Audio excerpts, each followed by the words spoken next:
Okay, let's get started. And today I have a more complete version. I've done some work between last class and today. I've added a few more screens to the adventure game. So we're going to take a look at not really the finished product. It only goes through day 1, but it's getting closer. And maybe by Wednesday I'll have day 2 put in here. So I'm going to run the app first so you can see what it's doing, and then eventually you'll be able to download this app if you want it, actually. But let me run it first. I'm going to run it on the simulator so that you can see what it's doing. And then I'm going to go through it and show you the Objective-C programming part of it. So when the app loads up, I put on a little splash screen. So now we have this beautiful little digital arts apps kind of splash screen. I know the coloring is kind of loud, but kind of on purpose. So anyway, so when I press the button here, which I would use my finger for, and this is the same screen we saw last time with the instructions. So the game says, introduction, your plane has crashed on an island, help is coming in 3 days, type in your name. So I'm going to type in the name, and this is coming in through an NSstring component, and the NSstring is going to be copied to a label, UI label, in all of the different screens that are going to proceed. So I'm going to go ahead and press the play button, and this is the new part. So what I've done now is I've added buttons with images on them that look like images, but they're really clickable buttons. And I've got the code to go to keep track of the score. So it's going to be keeping track if the player is alive or has lost too many points. And it's also keeping track of the points. So we'll see the math part of that and see how that works from an Objective-C implementation point of view. And I'll also show you the architecture of the windows and how the windows are working.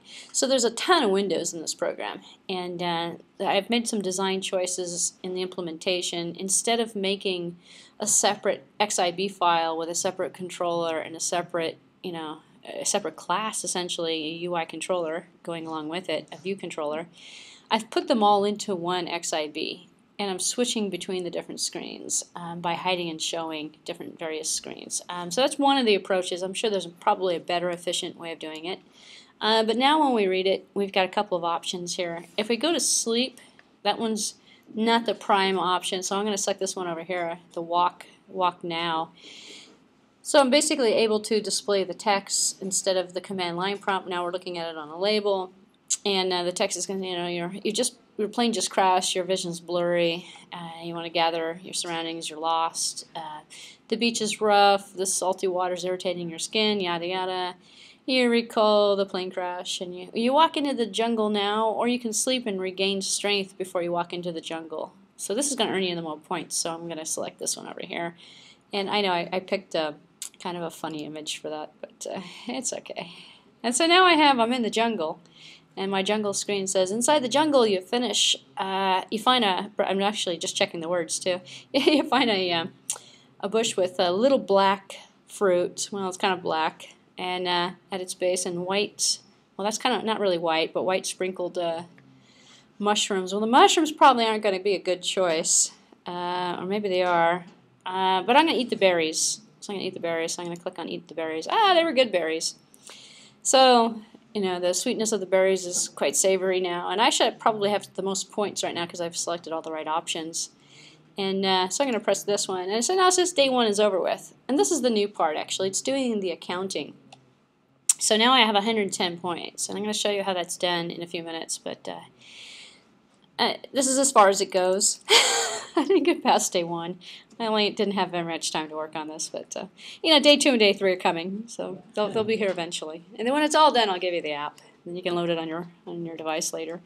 But all right, so I'm going to stop this here and take a look at the Objective-C code, because this is why we're doing it. The first thing you notice is actually, let me just show you a little bit about the architecture here. I figured out how to automatically open up the side pane. It's actually this little button down here that was doing it for me.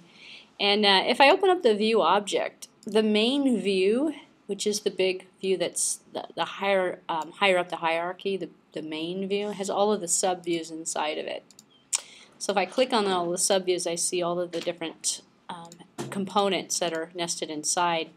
And if I want to work on one, I just drag the view and I put it out into the object. In fact, I'll just do this one here. Pull it out here. And then now I see I've just pulled out one of the views, and then I can always stick it back in by dragging and dropping it back in. So they're all nested inside of one view, and the code is switching between the different views by making and hiding and showing, essentially. That was kind of, I don't know if this is really the best way of doing it, actually. It is probably the fewest number of files in the program.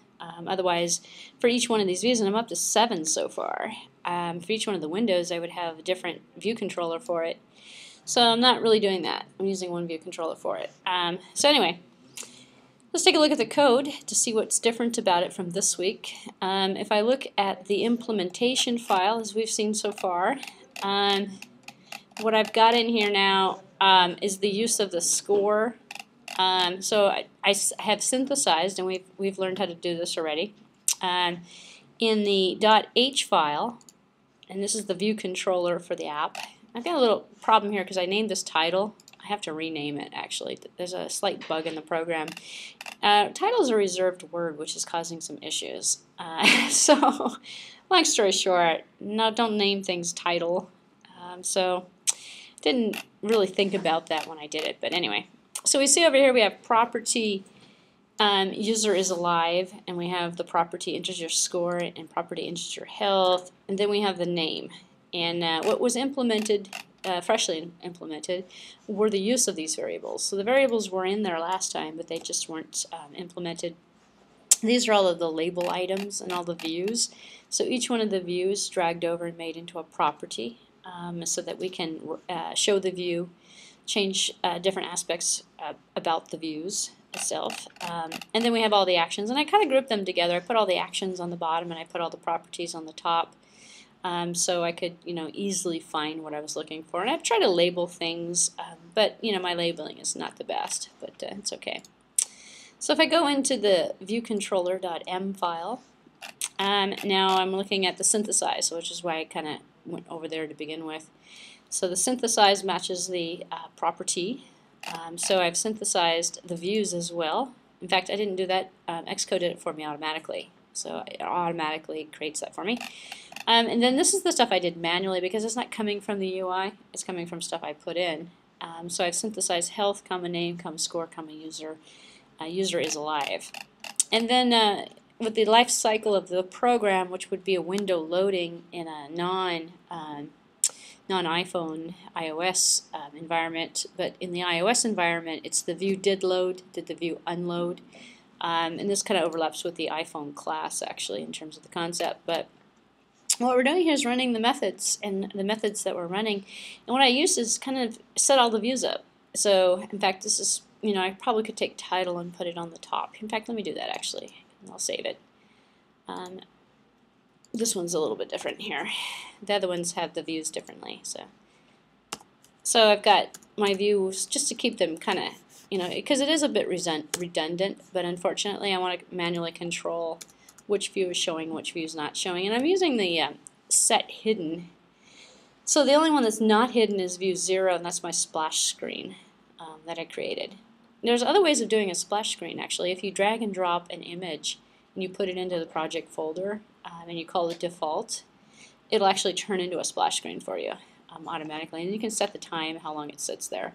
But I did this method because it's a little bit more controlled and a lot less programming, and I already have all those multiple views in there. I might as well just add another. So I have a view 0, 1, 2, 3, 4, 5, 6, 7 in here, and these views are going to be hidden, or they're not going to be hidden. They're all hidden except for one. And so you can see actually the pattern kind of repeats itself here. Now I have the title, and I probably could put the title on the top. The title's always going to be hidden. I mean, the title's always going to be shown, and the title is on the top where it said introduction, and I'm changing it to day 1, day 2, because why put a label on each one of the views when I could just stick it on the outer view and then nest the view underneath it. So all the new views go in underneath the title that's on the outer view, the hierarchy, which is on the window actually. But anyway, so it says title is false, which means make it show, and you only have to do that once. So the other buttons here don't actually talk about the title anymore. Instead, I just adjust views 1 through 7, and I make one of them show and one of them not show. So it's kind of an interesting. I thought it was kind of an interesting approach actually to the implementation. Anyway, going back up here, I can see, because this is my starter kind of main method, my viewDidLoad. So now I'm setting the health is equal to 100. Because I've synthesized it and property synthesized it in a combo, I can set the health, and because I automatically have that method. A more manual way of doing it would be to write the sets and the gets and everything for you, which is way too much work, or even turn it into an object and make the object keep track of it. So this is kind of an interesting approach. I mean, these are both this is a Boolean, and this is a health, and I'm using it as a variable, but it's really a property that's been synthesized. So I can, at any one moment, get it or set it automatically by using the word of the name of it. So I get health is equal to 100, is alive is equal to true. I actually haven't died yet. I'm still, in fact, the user doesn't die after the first day. So eventually I'm going to set is alive to false and then do a check on is alive. Probably show you the update for Wednesday if I finish it. And then, as we've seen this app grow over a week, so every spare moment that I have to work on it, which is not very much. So, all right, and then this part here actually is the viewDidUnload. When things unload, we're setting the referenced objects. So it's going to set view1 to nil, set view2 to nil, set the name tag. So basically, setting it to nil is going to wipe out the memory and get rid of the reference. So in automatic reference counting, it basically is going to say, hey, we're done. So the garbage collector can come through because the reference count is going to be 0 essentially, and pick it up for us so we can unload that. And then run the super viewDidUnload, which is kind of interesting. It's kind of like running a destructor and then running the super destructor, essentially, if you're a C++ person. But we don't have a destructor. We have the viewDidLoad and viewUnloaded. I'm not doing anything with the orientation. The rest of the methods all look the same, except for at certain points I can increment health. In fact, here I have health is equal to health plus 10. And this is just basically showing different screens depending upon, and these are the button click actions, by the way. So I've named the buttons, Go App. So this is the beginning one. So we don't get any points for just starting the app. But on eating berries, we're going to get points. So we're going to get health is equal to health plus 10. So we're going to get 10 points for eating berries, and we're going to change the title to good berries versus bad mushrooms, which is going to be minus 10. So health is equal to health minus 10. So I'm using this global variable that's been inside of this one class that is going to decrement or increment to keep track of that. And then on the start button, this is the beginning of the game. It's going to say, welcome to game 1. I probably could move this over logically so all of the screen methods are sort of in order, but it doesn't really matter. And that's the end button. That's going to end the program. The jungle button going into the jungle, the sleep button. So if you sleep automatically on the main screen, you're going to lose 20 points. So each day there's only really a maximum of about 20 points that you could gain or lose depending upon what route you take. And that's part of the strategy that's built into it. And it's just nothing more than you keeping a counter variable to keep track of how many points you've got. So, and here's the when the user sleeps, they get minus 20 points, and then when they click the OK, you're done sleeping, wake up, you're going to go back into the jungle. Here's the sleep first option, and then it's basically going to tell you, oh, the day 1's over with, you slept through it, kind of thing.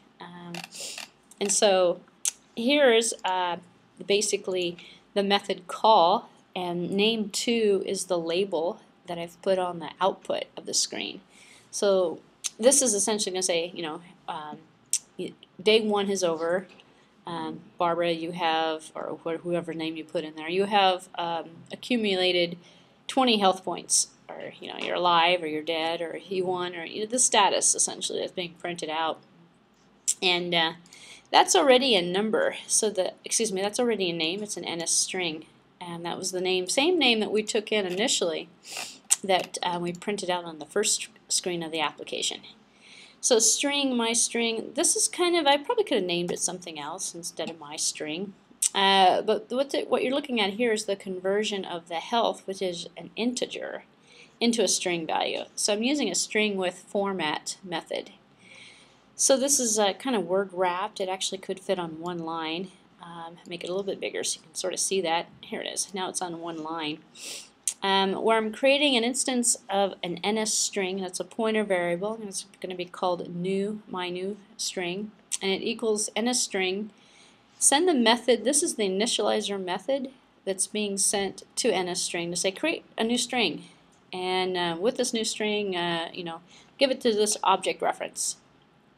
So the string with format, this is going to take on an integer value. The integer value we're going to take on this health. This is very similar to the printf that we've seen so far. And then now in the next block we're going to say score n1, which is another label that's going to give us the score at the end of the first day. Set text to the new string text. So if you try to take this health number and set it to the, whoa, that's interesting blank, and set it to the text of the label, you're going to get an error message. It's because it's going to say type incompatible because it's a strongly typed language, and we're using a type because we're using an integer for that. Strings are pretty compatible across the board though, but integers aren't. So this is how we're getting that health number to show up on the end score n1. And if I continue further down, I have the same formula with the same information down here. I could probably put the same spacing in here if I wanted to, but long story short, we're looking at, again, the string that was converted, and we're printing it to the screen. And then again, the same concept here, because we have 3 different ways of getting to the final day, and so every one of those routes, it's not doing nothing more than the same calculation. It's just printing out the health and putting it onto the screen. So anyway, that's the most current version of the work in progress adventure game converted to a GUI. So when it's all done, I'll make it available, and you can download it and use it as an example, essentially. It does not fall into the category of a multiple view. It's using multiple views, but it's not what I would call like a tab view or a multiple view kind of application. So if you're taking the iPhone course, that's not really an example, but it sort of closely resembles one. But there's other ways of doing it using a view controller, or you can have a tab view or a multiple view, but that's something for the iPhone class. Okay. Questions about the adventure game so far? No? Good. We talked about protocols. I vaguely remember either mentioning it or I know I showed an app, or actually it's not even an app, it's a program, it's a regular program, to the iPhone people, I believe, regarding protocols. But I just want to refresh your memory real quick here on the concept of the protocols and also on the categories to kind of let you know and give you a little background information. This is a very free-form lecture today. And I'm loading up a PowerPoint, by the way. It should be loading any minute now, and it is. I know I went over this lecture with the iPhone people. I don't know if I did it with this class. Do you know if I did it? Do you remember this lecture? Okay. I don't think I did, actually. The first part of it gets into the concept of a protocol. I don't think I did, actually. And building an app that uses a protocol. And it's working on a basic concept of reversing a string. And so we have to have some sort of function to reverse a string. And the biggest question you might want to ask yourself is, well, where does this function belong? Because you're building an object-oriented program, and the program itself is going to have multiple different layers of functionality all divided out into different functions that are related to hopefully the GUI events or event-driven programming. And then the question comes into mind, not only why convert, but also where are you going to put the code? And this makes for an excellent kind of an example for what would be called a category. And so this app that I'm going to show you in a few minutes, and if this were the iPhone class, we'd be building it, but I'm just going to demo it too, because we're not. So sometimes you want to perform this task on an object. It's not included in the methods of that class. If you don't put it in the methods of the class, you put it in a separate class of its own, or in a separate protocol file. That's going to end up being a category in the Xcode. You don't get like a whole .m and .h. Instead, you get a .h file, which is very equivalent to the old header files. So people in the old days used to create functions, and they used to put them in header files. And you just include the header file, every time you wanted to include it. And ended up happening was you could write the function once and use it like 100 times. You know, and each new program that you load, you just load in the new header file, and it saves you time and energy. So you're not looking at a method, you're looking at a function essentially, and then you're calling the function by including the header file. So an example of this particular concept is reversing a string in the order of characters with an NS object. So you're going to apply the function on an object. So while we can certainly do this in the code, it would be much better to add a class method to the NSstring itself that would reverse any string. So now we're going to write a class method. So far we've just been writing instance methods using the minus sign. And those instance methods have been going inside of class implementations. So we're going to use what's called a category. And the category is going to add a string reversal method to NSstring. So what's a category? So category is an Objective-C construct. It allows you to add methods to any class.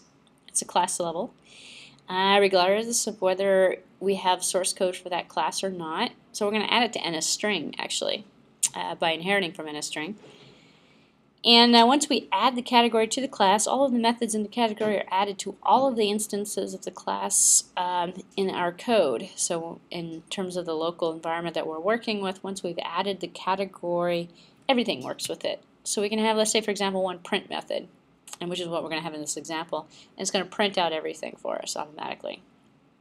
So since the categories are maintained in separate files, it's simple a matter of to include them in any project that you're using. So we're going to extend the features of the class that are desired in a file that can be used in almost any construct. So actually, let's just build it. Actually, we'll just build the thing. So I'm gonna minimize this so I can get to my Xcode at the same time.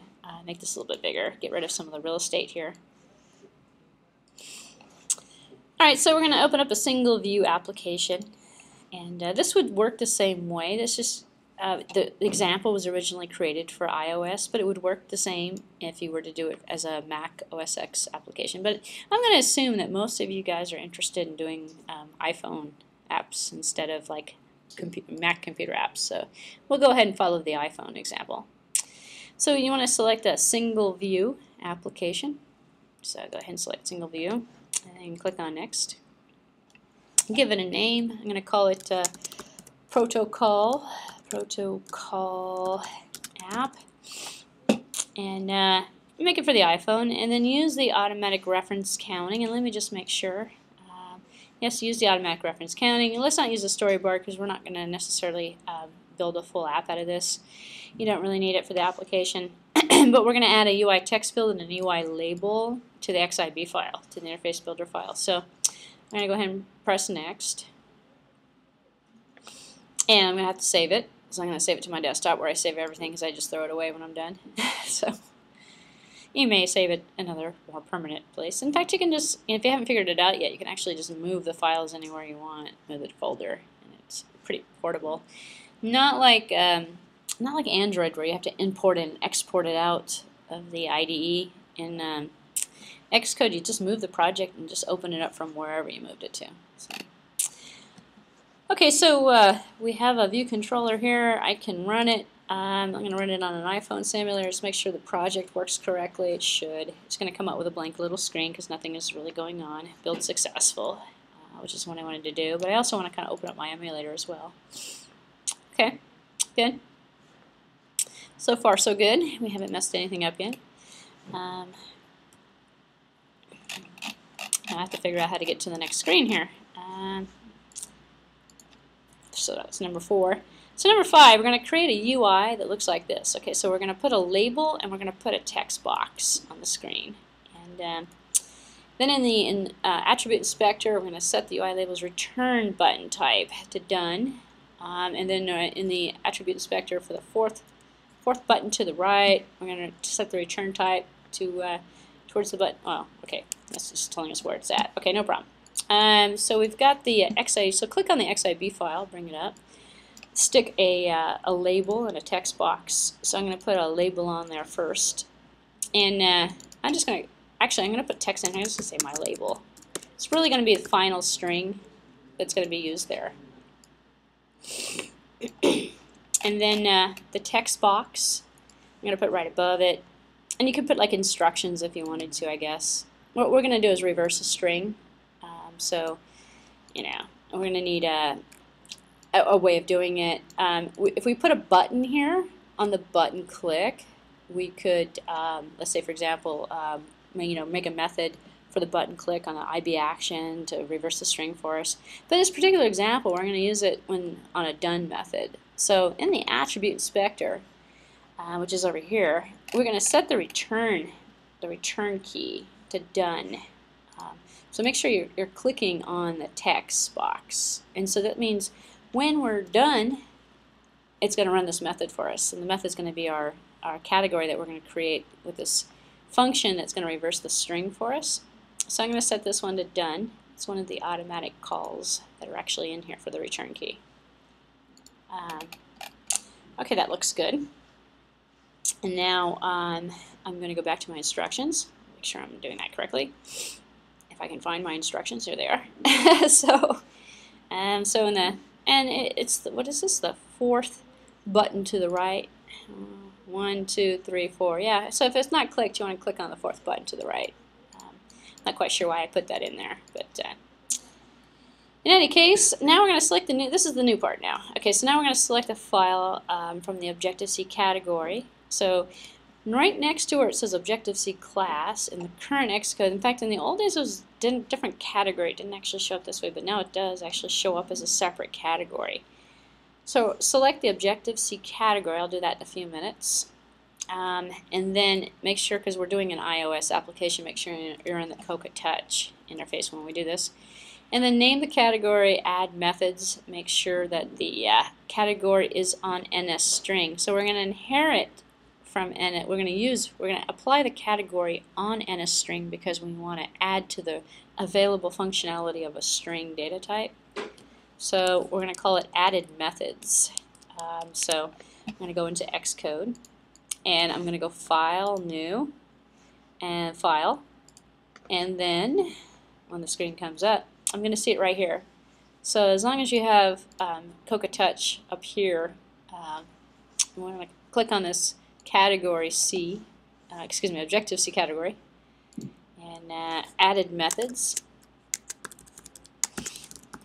And then it's inheriting NSstring, so we can put it on anything we want. What we want string in here because we're going to build onto the string categories. So if we go next, and we can go create.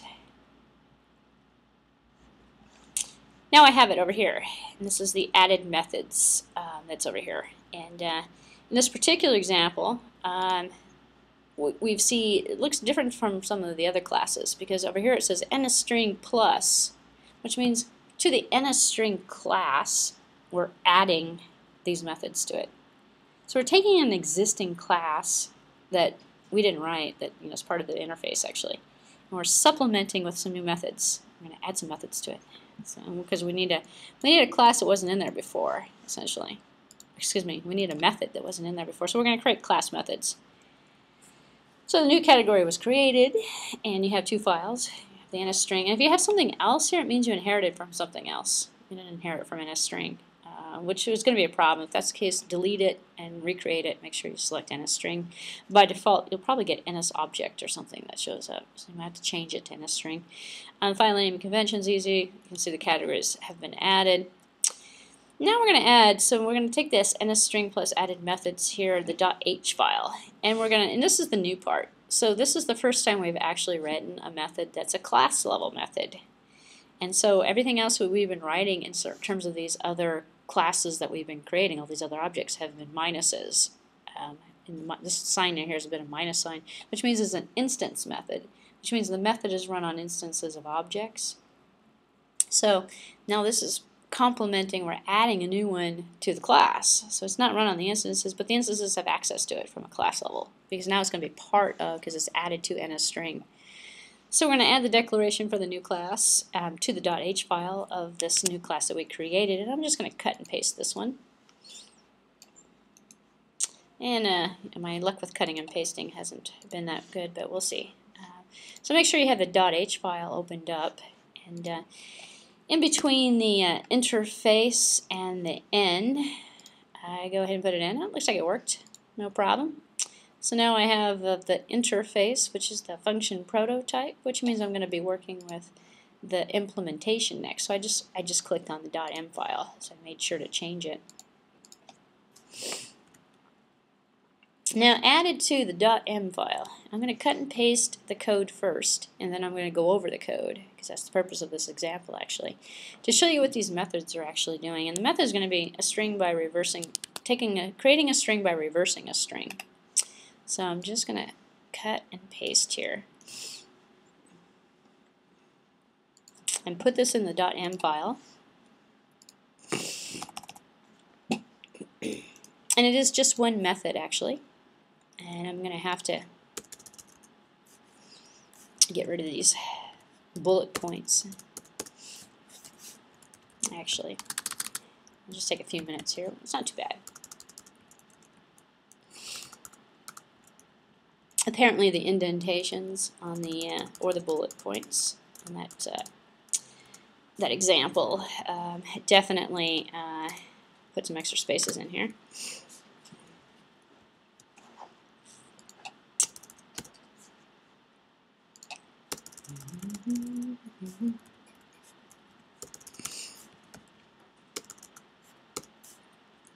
Alright, almost done.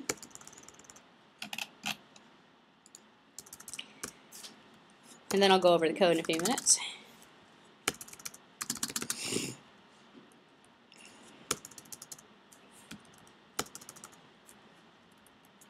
And change these as well, if you're doing this, to the proper ASCII single quotes. So, alright, success.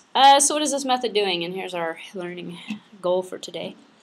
Should probably be good up till this point. Those are just character string, a C string. Well, kind of character C string of 50, character another string of 50. Well, there's a character arrays stolen from C. Not even Objective-C programming. It's C code. There's some Objective-C programming. It's a data type of an NSstring object, and we're making an instance of that data type, and we're calling it return value. Because we want to create an NSstring that's holding on to these characters that we're typing into this text field, and then we're going to kind of reverse them around and then put them out on a label, essentially. So for STF or string up here, and this is part of the oops, a bug on my screen. This is part of the return from the method. Part of the parameter for the method is to take on a character array, or a string, I should say. So we're going to run a get C string maximally string from a string of characters that are going to come in, and we're going to convert the characters so we can actually print out the characters to a variable by using the printf method, and we're going to print it to C string. Excuse me, this is printing it to the screen, but we're going to essentially take on the information and from a okay, so we're working from a character string to an NS string, which is compatible. And how do you know it's compatible? Is you just have to take that for granted. But you do have to do a slight conversion to it to convert it to a C string from a string or from a character array. But long story short, we're going to take the string here, and this is the meats of the operation here is from I is equal to 0, I is less than the string length of the string of the C string that we're looking at. I++, regular old loop. Run the reverse. So we're going to run a string reverse I from the array. So we're going to take the array and we're going to basically sort it in the opposite order. So take each one of the string from a C string, which is equivalent to a character array, read it in one direction and print it out into another direction, essentially. And we're doing it, here's how it's going to be printed out, actually, or the line that's essentially printed out. And then wait for the null value that's at the end. So the string reverse string, we have to put the null at the other end of the string. So if it equals that, then go ahead, put it in there, and then string with C string from the reverse string. Apply the encoding to make it a string that's compatible. And this is the encoding here that makes it compatible with an NSstring. So, long story short, we're taking a string and we're treating it like an array, or reading it in like an array, character array. Basically accumulating it into a string again, and then we're reversing the null character at the end of it by converting it back to a string. And converting it to the string is actually going to put the character, the null character in there automatically for us. So here's the better explanation, but I just kind of went through it. So let's see if I missed anything. So it's easier to index a C string and build them up as character by character than it would be to work with an NSstring object. You could apply a method on an NSstring object, and there are several actually in the language. So there's different ways of doing this, but this example was kind of put together to show you the programming parts of it in terms of the C arrays, character arrays. So in the method, we set up two buffers or two character arrays, and then we get a C string representation of the str argument by using the get C string maximum length encoding method. So we get the C string from the command argument that's running the function. So here's a string, reverse it, because we're passing it. We're passing the string in from the argument line. The argument line is assigning str to the title.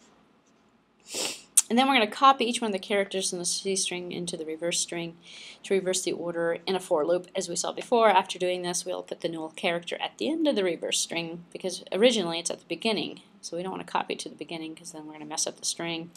Then create the new NSstring, the retrieve value from the contents of the reverse string, and then return it. So to the view controller, we actually have to get the information from the text box and send it to call the function essentially. And we're going to wire the buttons first so that we can work with them programmatically. So we're going to wire the buttons for the property for the IB outlet, the UI label, which is going to be a property. And then we're also going to have the IB action for the input done that we're going to stick in there. So use the text IDs did end on exit event. So what does that mean? Alright, so let's go back into the Xcode here. If we click on the XIB file, we see we have the two components and that we need to wire up. If we click on the little editor, it says Tuxedo guy in here. The .h file, and just make sure that the .h file is selected over here, is highlighted over here. And this is where we can control drag. I'm just going to make that here. We'll just do it this way. Just trying to make that a little bit, go over a little bit. No, oh, there we go. Ever so slightly. My screen is never big enough for this. That's what I needed a 20-inch monitor for, I guess. Alright, so on the text, if I right mouse click, I see I have events here, and I have a did end on exit. That's where I set the return key down here to done. That's how I'm going to pick up the event that occurred. Because I'm really going to create an IB action and have an IB outlet, and the IB outlet is going to say, well, when it was done, then run this method, essentially. So on the done. So I'm going to drag it here then. I'm going to click on here, press down on the control key, drag it over here, and what am I supposed to call it? Good question. I'm going to call it input done. Let's just call it input done. And the ID type is actually a UI text field, so I'm changing the ID type to a UI text field. And then I'm going to press connect. And now I have an item over here, and the item over here says input done, and it's an IB action. So I have an IB action input done on the UI text field, and I'm going to use the sender. Okay, so it looks pretty close to what's in here. Now I'm going to create the property for the label. And I'm going to put the label, see this is going to be my output label, and maybe I should label it output here, output, because I'm going to change the text of this label programmatically when the program runs. So I'm just going to press down the control key and add the property. I'm going to put it above it though, and I'm going to call this one output. So it's a UI label. I'm going to go connect, and so now I have the I have the two buttons wired, and if I hover my mouse over, I can kind of see them highlight. So get them wired. Alright, so now I'm going to add the code to the .m file that goes along with it. And I'm in the view controller, by the way.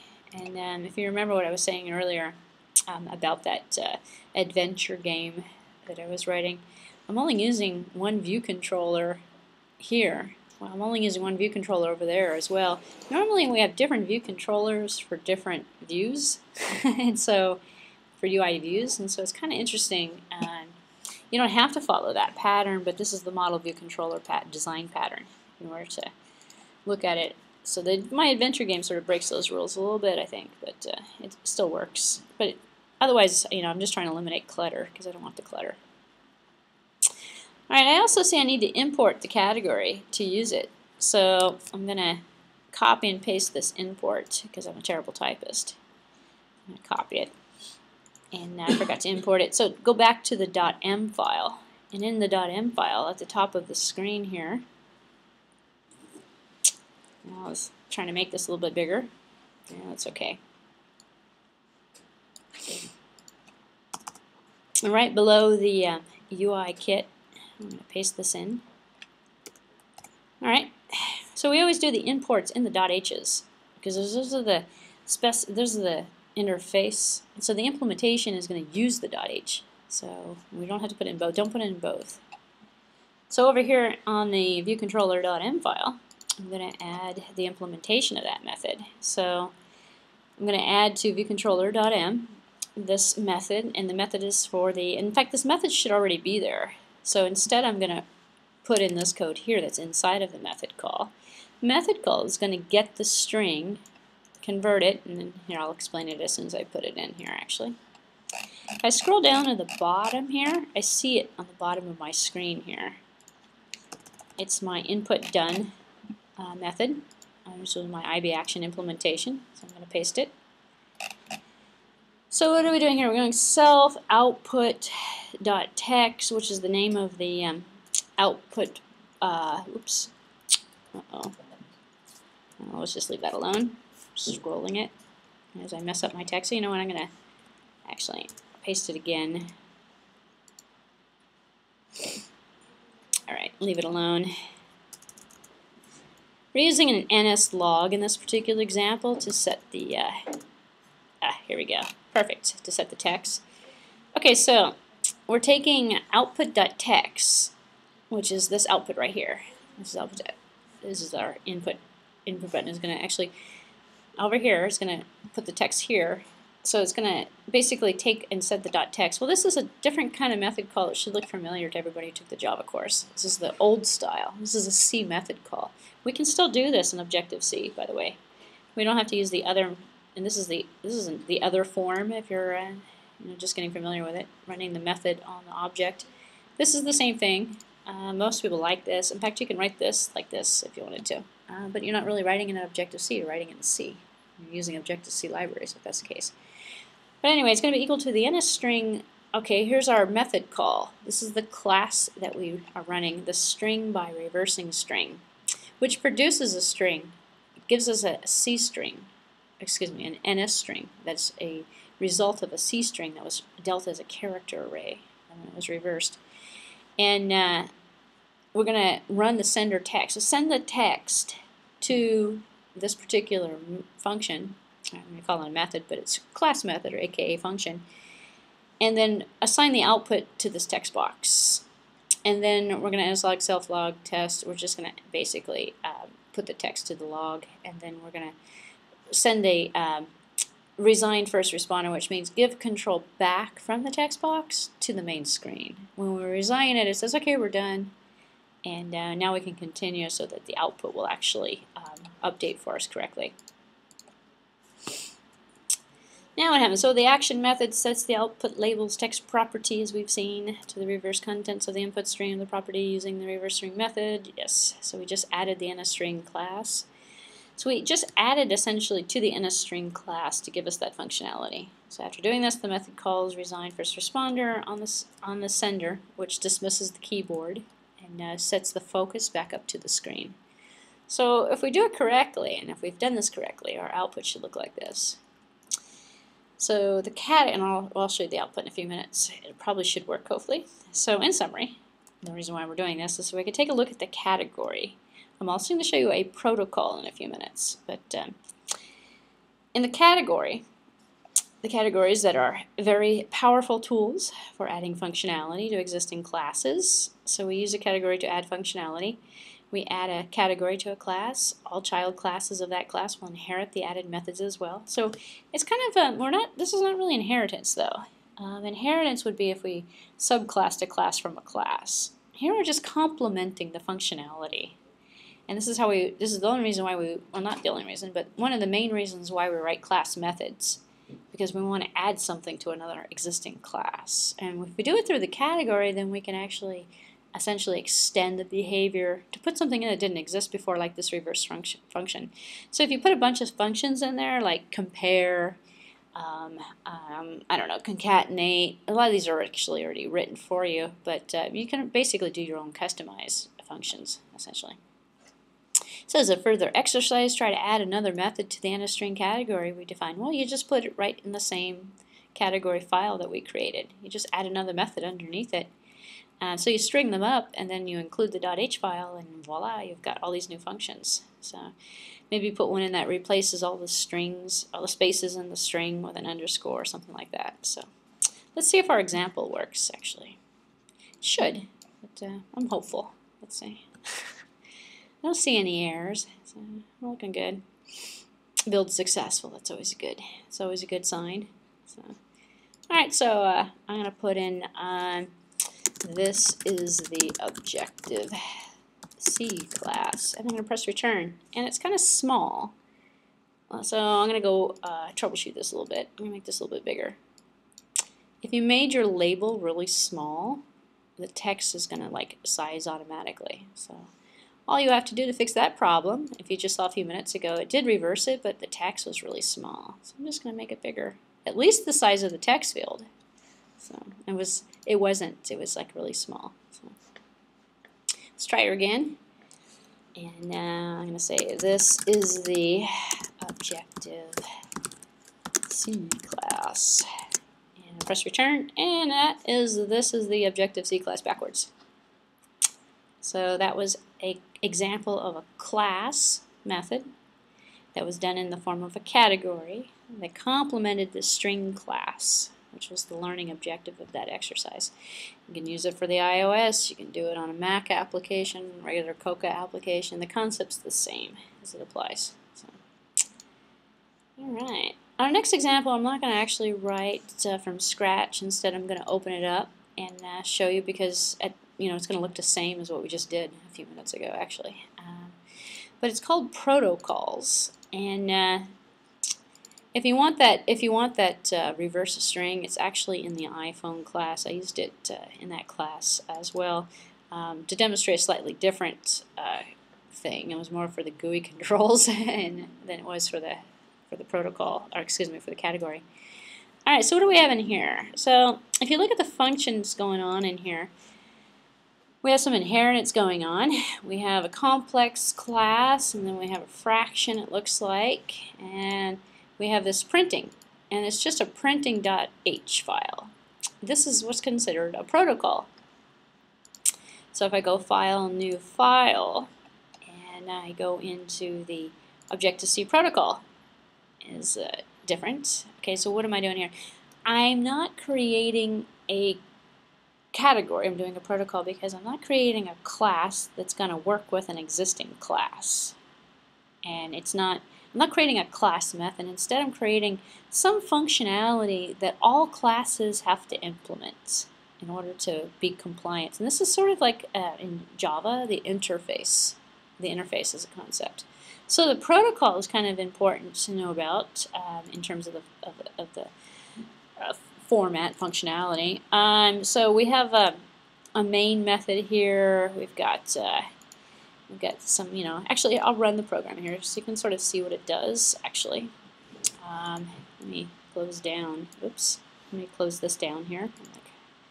Okay. This is a Mac application, and it's a console, so we're not going to deal with the GUI this time. Down here on the bottom, I say a fraction is a 3/4, so it needs to know how to print a fraction out. A complex number is 5 plus 5 point blah blah blah blah I. Alright, so the important thing to notice is we have two separate things being printed out because our protocol is basically for a print method. So if I went and if I wanted to create this from scratch, I'd go File, New, ObjectiveC protocol, and then I'd get what do I get? I get a .h file.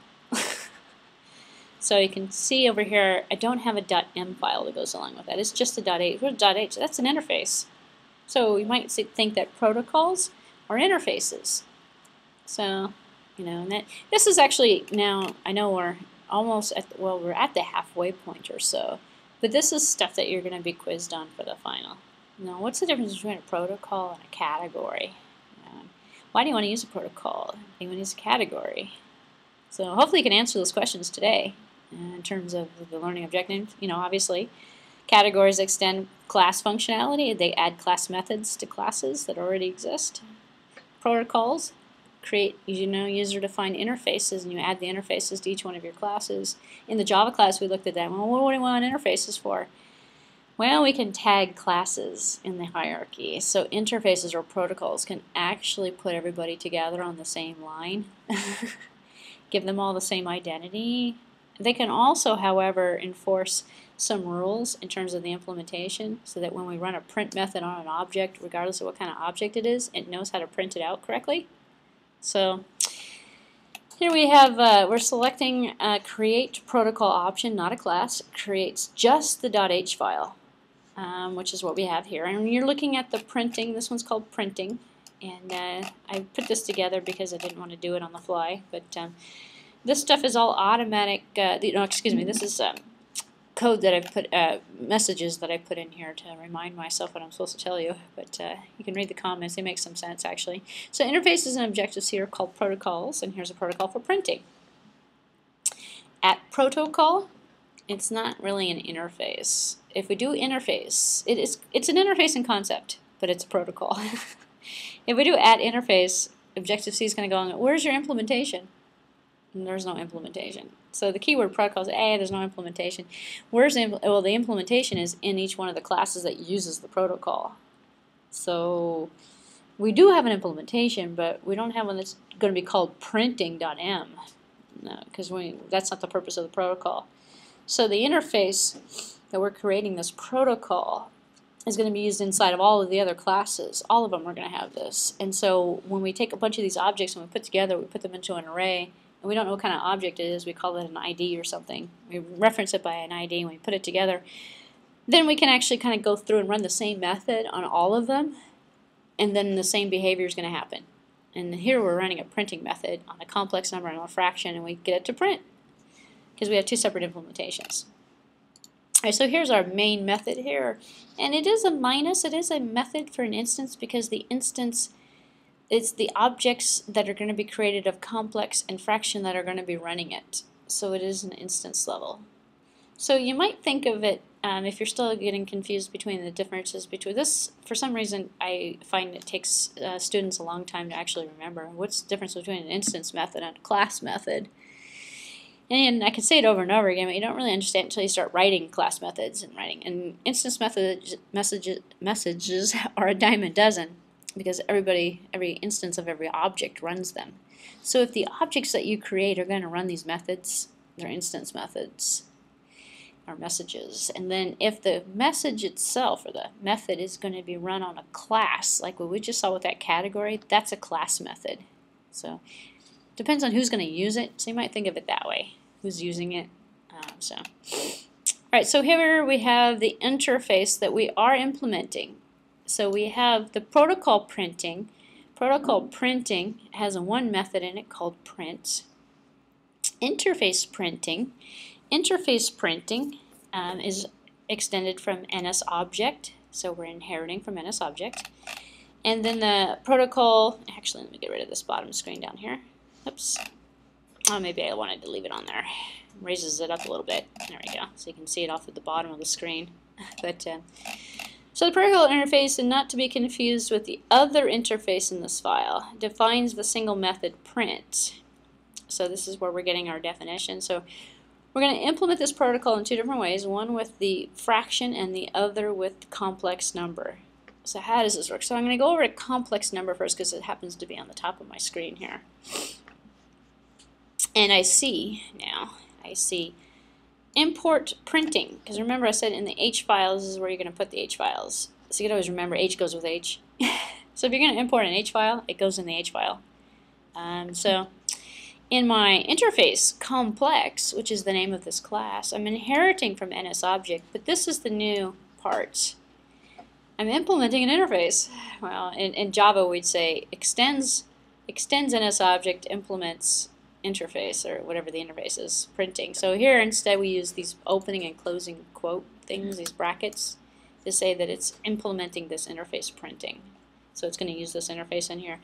And our class implementation is pretty easy. We just have two. We have a double real and a double imaginary that we're going to use here. These are two different variables, doubles. We're going to use property and synthesize to create them. And then we're going to have this complex, well, this is complex integer with real, double R, and imaginary. Well, we're going to be able to create a new complex object. This is a constructor, actually. Not an initializer, it's really a constructor because it's taking on, no, actually it's an initializer, but it's performing like a constructor because it's constructing an object and assigning two values to it, one for double and one for imaginary, all at the object instance creation stage. Notice there's no template for printing because we included printing. So we don't have void print in here, but it's part of the interface because we put it in here, which means we're including everything that's in here. So this is automatically a part.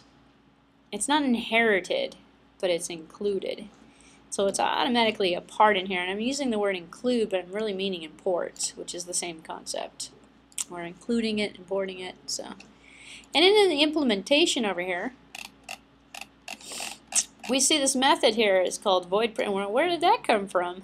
Well, that came from the interface that we put in here. And you see in here now we have, oh, I gotta put Studio IO in here. Oh, I'm using printf. Okay, so this is a hybrid C and ObjectiveC example. So, because I'm using stdio.h. Alright, so in the implementation for this, we're going to synthesize real. And I believe I showed this to you actually. It's the convention now for changing the names of the data members themselves. So it's going to be accessed as underscore real, underscore imaginary. And you could leave this out if you wanted to. It would work if you just synthesized it. And we could put it all in one line as we've seen before as well. And then here's our initializer. Initializer is going to take here two numbers and call self, called init, initializer on the super object, NSObject. And then run an, if for the self, if we returned correctly, then self.real is equal to R, self.imaginary is equal to I. And again, this is kind of the C syntax. You can program this way, no problem. It's good to be familiar with the other form of the method call, the one with the brackets, with the object and the method next to it. But this works as well. The dot notation is no problem. So. Alright, so then return self. And then here's our implementation of print. So if we go over to fraction, we see the same thing. So this gets boring after a while. We've imported printing.h. We've got printing as the interface that we're implementing, and we're inheriting from NSObject, and it implements printing. We have our two data members, our numerator and our denominator for our fraction, and then we have our initialization, our initializer. And if we go into the .m file, and we see yet another print, but now we're printing it out differently. We're going to print out the first number, a dash, and the second number. I don't remember what we did for the first one, but it should be in the format for the complex number that we were interested in finding. And here's our initializer, and our initializer is taking on the two numbers again. Same code as before, actually. Properties synthesized. And then now we're going to run, self.numerator is equal to n, denominator is equal to d, return self. And then we're going to essentially, apply this method on this particular object when this object comes up. So if we take a look at main, and this is a regular Coca application, so this is not, we don't have an XIB file for this. Actually, we could add one, but this is going to be a command line interface, which was the project prototype or the template that was created. So we're running from foundation. We're including in here, and this is main.m by the way, but we're including fraction.h and complex.h because we want to use those two instances of those objects in here. And here's our main method, and our main method is taking fraction. Fraction is going to be equal to, well, allocate a fraction. Here we go, fraction allocate. in it with numerator 3, denominator 10. So that should hopefully start looking more familiar to you. And then make an instance of the object complex. So complex comp is equal to complex alloc. Integer with real 5 and imaginary 15. Okay. And then here's an interesting one. Now we're making an ID object. So we know that ID is the generic object type, hopefully. And we're making it of type printable. Well, both of these two are type printing, actually. So this interface, this ID that's implemented with the printing interface or protocol, printable, is compatible with both of these two because both of them are implementing the interface printable, or printing, I should say. So they're going to be compatible. So the first define the objects which implements the interface and the variables IDs that implement them. And then the reason the object is of type ID is so that we can implement multiple interfaces in the implementation. So the ID is the reserved object type for meaning of an object. It's sort of like taking object, actually. ID is generic. And then switching the implementations, we just change the implementations if we want to switch them. So here we go. Printable. Well, what's printable? Printable is the ID reference. So we created a reference object here, and the reference object is called printable, and it's implementing printing. So printable equals fact or fraction. Print out the fraction is, and printable print, and then print, a line return, and then printable is equal to complex. We could run the methods on the objects itself as well. There's no reason why we have to do it this way. This is just demonstrating how it's going to implement, because each one of them implements the same interface, it's going to find the method implemented for that object. So it's dynamically assigned, dynamically referenced, so that the implementations are going to be unique for each one. So the fraction prints out like a fraction, and the complex number prints out like the complex number. And they're both of the ID type, but ID is also implementing printable, so there's a print method in there, which works. So printable, printable, print, it's the same code, we just switch the objects. We have two different objects that are working with the same code, which is a form of polymorphism, if you think about it. So interfaces are used for the same reason in Java, actually. They create polymorphic objects, because if you're of the same type and you have the same method implementation, well, then you can run it and you're compatible. So it makes objects more like, I should say, in terms of their implementations. All right, that was the output that occurred, and it's not that interesting of an output example, not like the adventure game or anything, but definitely is a nice little learning objective. So that is your examples for today. I'm gonna stop the video because I want to talk about the assignments in a few minutes. Actually, I'll leave it running, so this part is not going to be applicable to everybody, but you should be starting to work on your assignments, by the way. If you have not started to work on your assignments, you're way behind the curve, because the class is going to end in like 2 weeks, I believe. No, 3 weeks? 3 weeks. We're coming very close to the end. If we revisit the syllabus for the course, we will see, and I'll revisit the syllabus real quick while I'm here.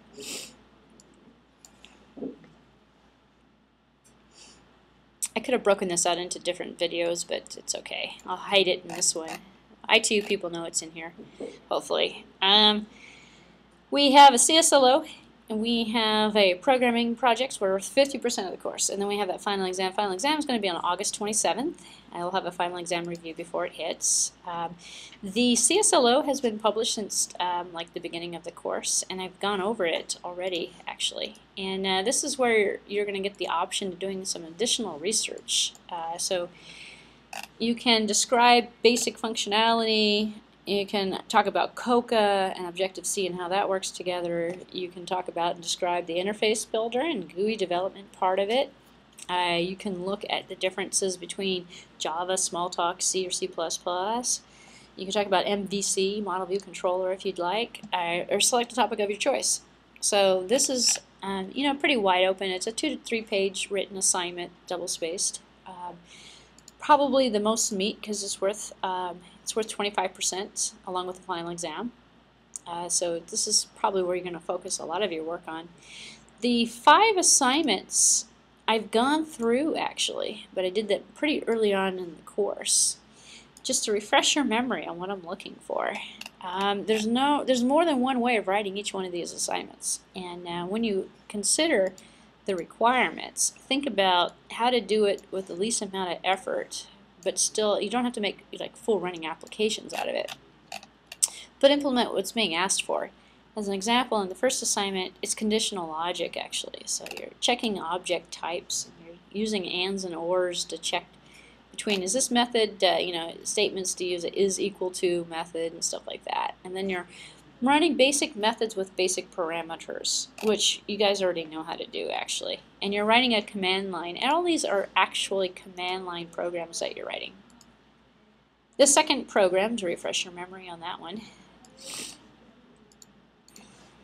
is, yes, I do, most of you probably hopefully do remember these things, is the date class. Now, when you run all of these, just as a word of advice, don't try to make a GUI out of it. Just do the command line and make a class, and if you're going to call it something, call it date, you know. And then you're going to use date with payroll, and you're going to have a day of the year class. Some of the classes will work together, some of them will work separately. You can mix and match classes among different projects actually, and you only have to write one main driver program per assignment. So you can put it all into one driver program if you want to, in terms of the implementation. And the third, fourth, and the last one's actually pretty easy. The third assignment, if I can open it correctly, is on inheritance. The third and the fourth and the fifth. The third one is probably going to be the most challenging because it has the most number of classes in it. So it's an employee that turns into a production worker, and then we have a shift supervisor and a team lead that works with that, and then we have a main driver program. So all of the classes are going to build on each other. The first couple of them told you to implement the methods any way you want. Starting with assignment number 3, you have to use property and synthesize, or using property and synthesize. It'll tell you in the instructions, however.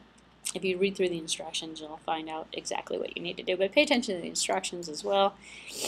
Number 4, I believe, one of these is super easy actually. Number 4 actually deals with classes, and it's an inheritance, but it's kind of an interesting one because you have instances, not as much inheritance actually in this one. You have instances of objects that are communicating with instances of other objects.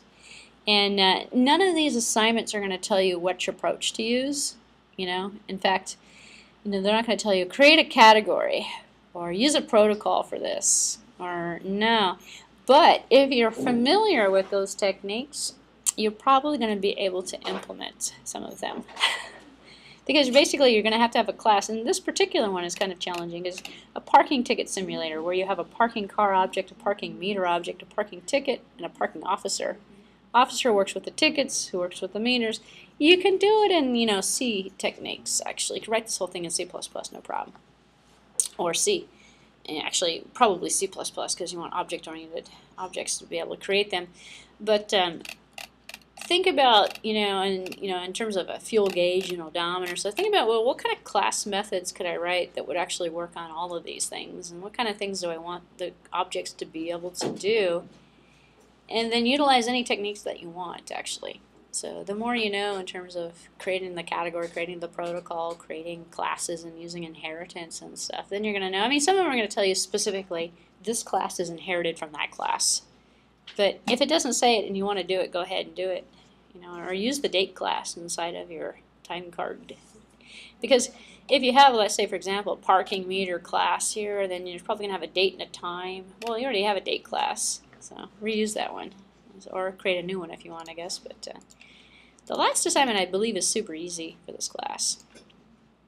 And this one, yes, the ship, the cruise ship, and the cargo ship.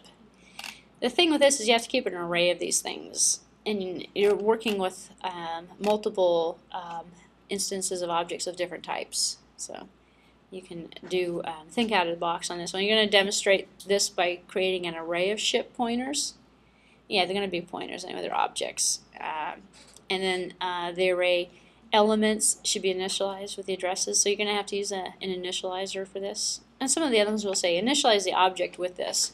So what the purpose of all of these assignments is to give you practice creating objects with initializers, utilizing inheritance, utilizing interfaces or protocols, and kind of, the more you do it, essentially, the more you're going to learn from it. So, all right, well then that's our class for today. So let me officially end the video now. So.